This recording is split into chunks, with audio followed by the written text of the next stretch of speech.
Page 13, Tick-Tack-Toe. We have some new stuff to learn here. On page 12, they talk about whole steps and half steps.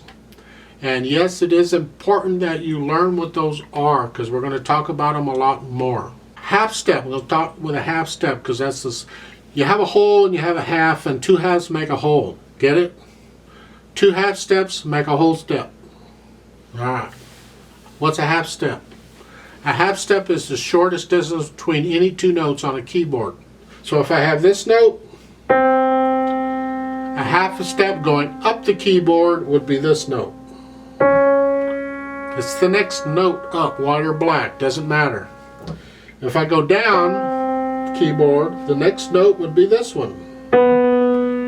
So the distance between those notes, or here, is a half step. So you half steps all over the place.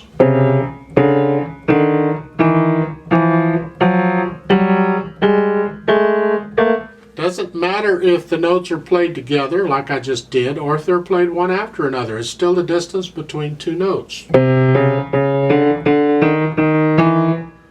Alright, whatever, or here.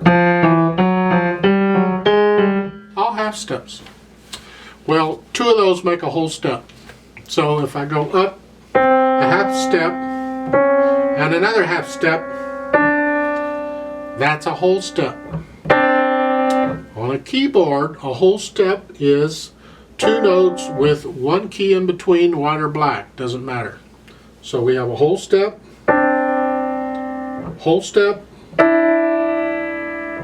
that's a half step. I gotta go here for a whole step. Whole step, because there's a note in between them, see? Those are whole steps. This is a whole step because it's got one note in between. So this is a whole step. That's not a whole step because there's two notes in between. Just one note in between for a whole step. It's not hard, but it's really important that you know the difference between a whole step and a half step. It comes in handy with accidentals and with scales and all that junk. Because on page 13 they're introducing you to accidentals, and they're throwing them all at you all at once. Now usually a book will throw one of them at you at a time, let you learn that one, and then it'll give you the others. This book, maybe you've already had them before. They're giving you all of them. They're in the box at the top. It tells you a sharp. Look, in this generation, it looks like a hashtag. In my generation, it's a pound sign or a number sign. A tic-tac-toe thing. And then a flat, looks like the lowercase b, but it isn't a b, it's a flat. And then the natural sign is a weird thing, that you'll see a natural sign. Well, a sharp, how do I say this? I learned it with a flat. I think of a tire going flat, goes down. So a flat goes down a half a step. So if I have here, and I want a G flat, it goes down one key on the keyboard, white or black. So if this is a G, and it is, this is a G flat. If the flat goes down, the sharp goes up. It's the other direction. So if I have a G and I want a G sharp, I go up one key, white or black, so it's here. It's a G sharp. If I have an F, I want a sharp, an F sharp, it's here. And immediately you say, hold the phone, that's a G flat. What are you talking about? Well, that's the kicker with piano, music in general. Each note has multiple names. Well, after you've recovered from your minor heart attack on that, well, let me tell you, it's not that bad. It makes sense. We'll learn them. But every key on here has 2 or 3 names. Well, we won't worry about that right now. Just know that it's coming. Don't mean to scare you off quite yet. Now, a natural sign means play it, erase the sharp or flat, whatever it is. So in order to have a natural sign, you have to have had a sharp or flat first.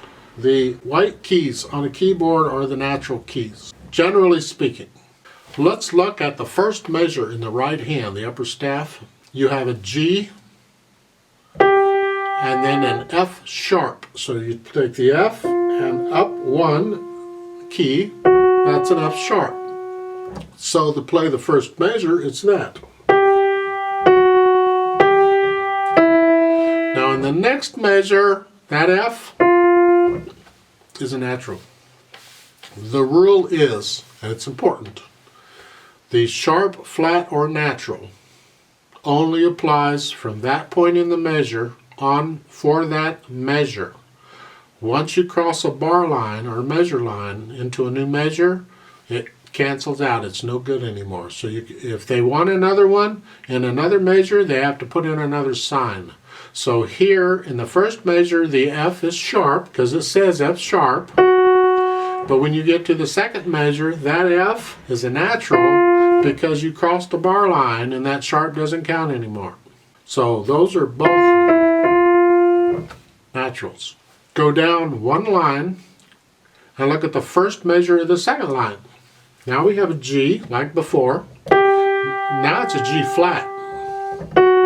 And then a G natural. See the natural sign on the third note? That erases the flat. Now the natural carries from that point on. That flat is gone. Once you have a natural sign there, that flat is no good anymore.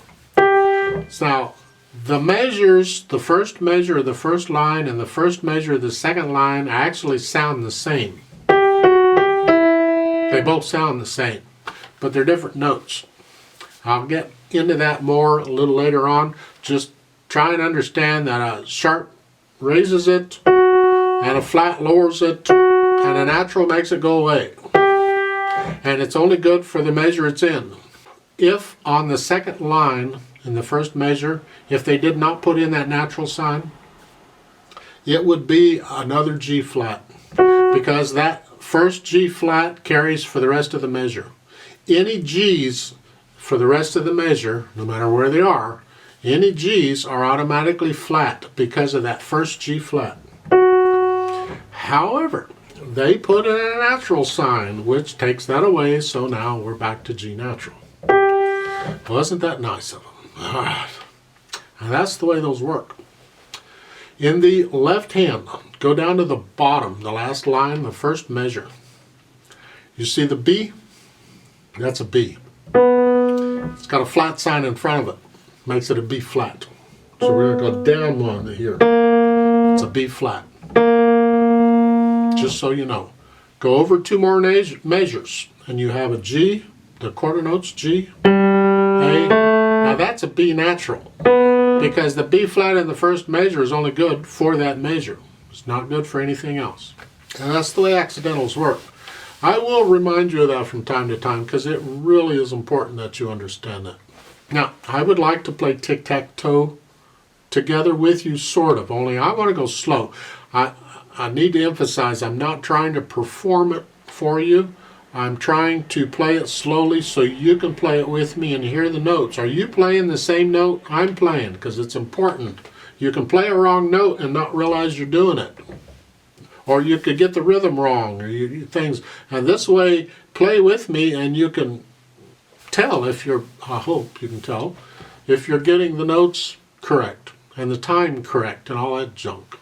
Eventually, I may, from time to time, perform a piece for you so you get an idea of how it goes, but right now I'm not worrying about that. You have a metronome markings up there. You can experiment with that on how fast it goes. You can also sing it, however fast you want to sing it. That gives you an idea of how fast it goes. So, since it's in 4/4 time, I'm going to give us 4 counts. Let's play this together. Now, where do the hands go? You think C position? No, you can't rely on that. It might be, but you can't rely on that. You got to look at the notes and the finger numbers at the beginning. So what we have is little finger in the right hand, little finger on G, and then the F sharp, and then there's an E coming out here. So it's in this position. Well, that happens to be a C position for the right hand. Okay, it just works out that way. I'm not going to just say, okay, it's C position. You got to look at and figure it out. For the left hand, they want the thumb on middle C, right there at the beginning. The next measure, fourth finger on the G. Well, that's this position. That's an F position. Put both hands up there, it's this. Both thumbs are on middle C. Well, that's a bit awkward because the keys aren't big enough for two fingers. Secondly, you don't need two fingers on one key. What's going on? Well, okay, I'll tell you. This is called middle C position because they're sharing middle C. Both hands. And what it is one hand or the other. One thumb will play it or the other thumb, not both. And the other thumb just gets out of the way. The rest of the fingers stay where they are. So it's... And that's how this works. And that's the position for this piece. Now you have sharps and flats in here, so when the time comes, you got to play a black note. And when that happens, you're going to use the same finger that's on the white note for the black key. So in the first measure, you have a fourth finger on the F, so you're going to use fourth finger on the F sharp. In the last measure, the first line, you have second finger on D, so you're going to use the second finger to play the D sharp. Use the same finger to play the note, the black note on here. There are exceptions to that. Now, just to make it more interesting, take a look at the second line, first measure, right hand, where you have a G and a G flat. Well, typically we would say, okay, use the little finger for the G flat.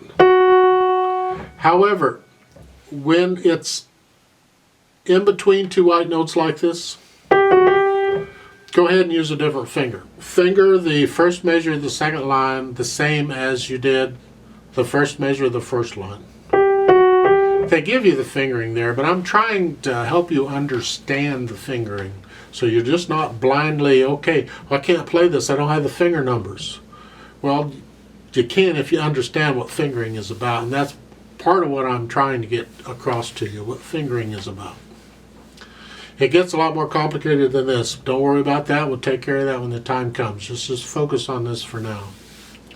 So let's try this out. I'll give us 4 counts since it's in 4/4 time. So your hand is in middle C position. And I'm going to put them on all the white keys for now. And when I need a black key, I will move appropriate finger, whatever, to play it when the time comes. 1, 2, ready, go. 3,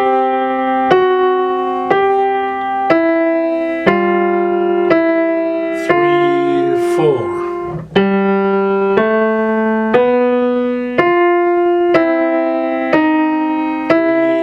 4.